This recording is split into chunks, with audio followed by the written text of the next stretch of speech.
ಇರುವಂತಹ ಮನೆಗಳನ್ನು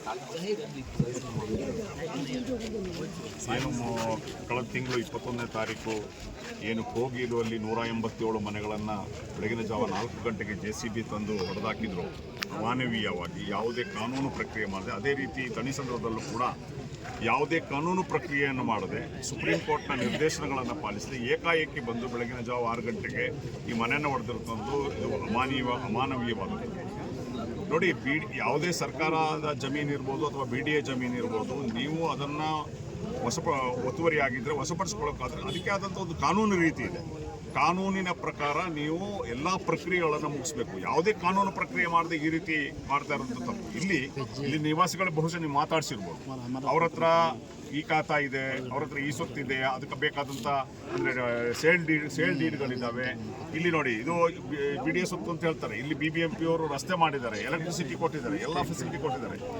BDA ಈಗ ಏನು ಓನರು ಮತ್ತು BDA ನಡುವೆ ಏನು ಒಪ್ಪಂದ ಆಗಿ 60-40 ರೇಷಿಯೋದಲ್ಲಿ ಆದ ನಂತರ ಅದನ್ನ ಒಂದು ಕಡೆ ಈ ಓನರು BDA ಕೊಟ್ಟಿದ್ದಾನೆ, ಇನ್ನೊಂದು ಕಡೆ ಈ ಜನರಿಗೆ ಮಾರಿದ್ದಾನೆ, ಬಡ ಜನರಿಗೆ ಮಾಡಿದ್ದಾನೆ. BDA ಏನು ನಿಮಗೆ ಬಂದಂಥ 60% ಸೈಟನ್ನು ನಿಮ್ಮ ವ್ಯಾಪ್ತಿಗೆ ಬಂದ ನಂತರ ಅದಕ್ಕೆ ಬೇಲಿ ಹಾಕಬೇಕು, ಅಥವಾ ಅದಕ್ಕೆ ಬೇಕಾದ ಕಾಂಪೌಂಡ್ ವಾಲ್ ಹಾಕಬೇಕು, ಅಥವಾ ಬೋರ್ಡ್ ಹಾಕಬೇಕು.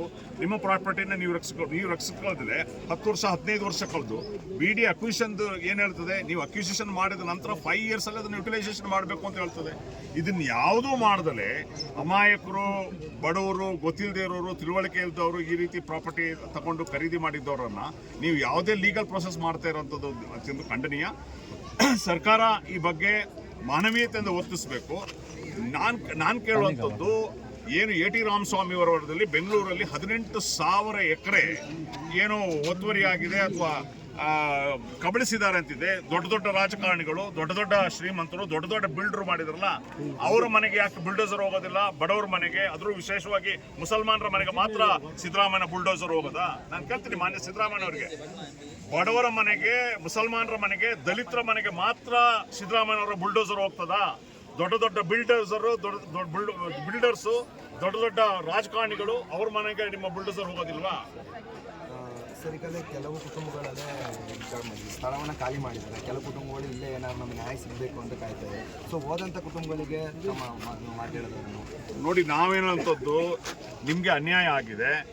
ಸರ್ಕಾರ ಇದು ಎಲ್ಲ ಮಾಡಿರೋದು ಅಕ್ರಮ, 100% ಅಕ್ರಮ. ಮೊನ್ನೆ ಇದೇ ಕೋಗಿಲು ಕೇಸಲ್ಲಿ ಏನು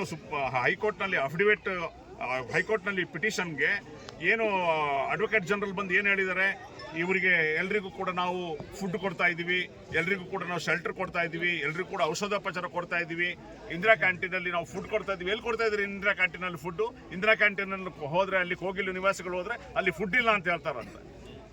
ಇದು ಸರ್ಕಾರ ಈ ರೀತಿ ಕಣ್ಣಾಮುಚ್ಚಾಲೆ ಆಡ್ತಾ ಇರೋಂಥದ್ದು, ಇದು ಅನ್ಯಾಯ. ಇದನ್ನೆಲ್ಲವನ್ನು ಸರಿಪಡಿಸುವಂಥ ಜವಾಬ್ದಾರಿ ಸರ್ಕಾರದ್ದು. ಸರ್ಕಾರ ಏನು UP ಮಾದರಿಯಲ್ಲಿ, ಡೆಲ್ಲಿ ಮಾದರಿಯಲ್ಲಿ ಏನು ಬುಲ್ಡೋಸರ್ ರಾಜಕಾರಣ ಮಾಡ್ತದೆ, ಅದನ್ನು ಸಿದ್ದರಾಮಯ್ಯನವರ 6ನೇ ಭಾಗ್ಯ ಇದು. ಸಿದ್ದರಾಮಯ್ಯನವರು ಏನು 5 ಭಾಗ್ಯ ಕೊಟ್ಟರು, 6ನೇ ಭಾಗ್ಯ ಬುಲ್ಡೋಸರ್ ಭಾಗ್ಯ ಬಡವರ ಮನೆ ಮೇಲೆ. ಇದನ್ನು ನಾನು ಹೇಳಕ್ಕೆ ಇಚ್ಛೆ ಪಡ್ತೀನಿ.